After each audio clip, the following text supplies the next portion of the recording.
خواتین سے سوال ہے کہ جدا ہو جو دین سیاست سے تو رہ جاتی ہے چنگیزی، اگر سیاست کو دین سے الگ کر دیں گے، تنظیم اسلامی کی طرف اشارہ ہے، تو ہمیں بھی طاقت کیسے میسر آئے گی کہ ہم نفاذ کر سکیں اسلام کا؟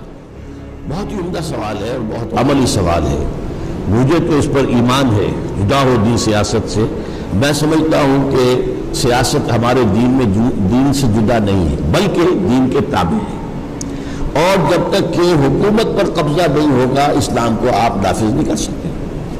قبضہ کیسے ہو، یہ ہے سوال. کیا ان الیکشن کے ذریعے سے ہو سکتا ہے؟ اب یہاں آپ کی آبادی ون مین ون ووٹ، ایک بہت بڑا عالم دین شیخ الحدیث ہے، اس کا بھی ایک ہی ووٹ ہے، اور ایک جاہل ہے کچھ اور جیسا کا بھی ہے، وہ فاسق بھی ہے فاجر بھی، اس کا بھی ایک ووٹ ہے. اور پھر یہ کہ ہمارے ہاں 70% ووٹر جو ہیں وہ جاگیرداروں اور زمینداروں کے انگوٹھے تلے بیٹھے ہوئے ہیں. تو یہاں پر الیکشن کے ذریعے سے یہ کام نہیں ہو سکتا، اور الیکشن سے کبھی انقلاب آیا ہی نہیں ہے. اور سیاست اصل میں آپ سمجھ لیجئے، سیاست صرف انتخابات کا نام نہیں ہے. سیاست کی میں تقسیم کیا کرتا ہوں، میری کتاب ہے استحکام پاکستان، اس میں میں نے وہ پوری تفصیل درج کی ہے. سیاست کو دو حصوں میں تقسیم کر دیجیے، نظری سیاست، عملی سیاست. اب آپ کے جو صحافی ہوتے ہیں وہ سب سے بڑے سیاسی ہوتے ہیں. وہ سیاسی نظریات پھیلاتے ہیں، ایک خاص نقطہ نظر پیدا کرتے ہیں، لوگوں کے اندر جو ہے وہ کسی ایک کے لیے ایک زمین ہموار کرتے ہیں. آج امریکہ پر جو چھوٹی سی اقلیت جو ہے یہودیوں کی جو قابض ہے وہ صحافت اور میڈیا کے ذریعے سے قابض ہے.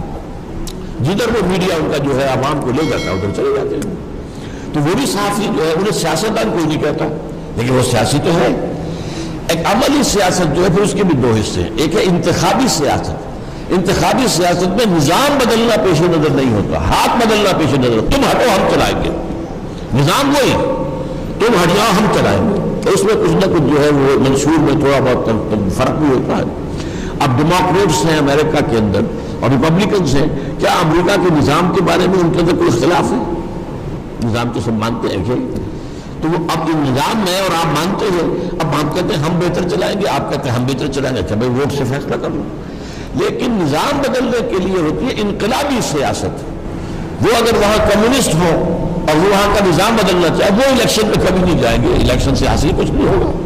اس کے لیے جو سیاست ہے انقلابی سیاست، ہم اس میں ہیں.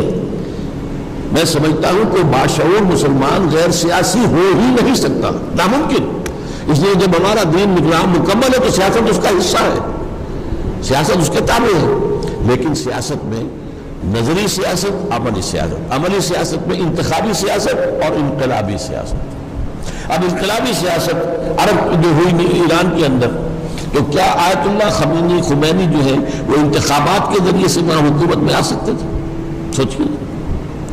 میں نے تو ایک مثال دے دی تھی، وہ تو بہت دور کی تھی. حضور کے بارے میں تو ایسی بات کہتے ہوئے بھی ہمیں رکنا چاہیے. لیکن یہ کیا، یہ تو ہمارے سامنے کی بات ہے. کیا الیکشن کے ذریعے آیت اللہ خمینی کی یہ حکومت قائم ہو سکتی تھی؟ یہ تو ہوئی ہے جانے دے کر، ہزاروں لوگوں نے جانے دی تب قائم.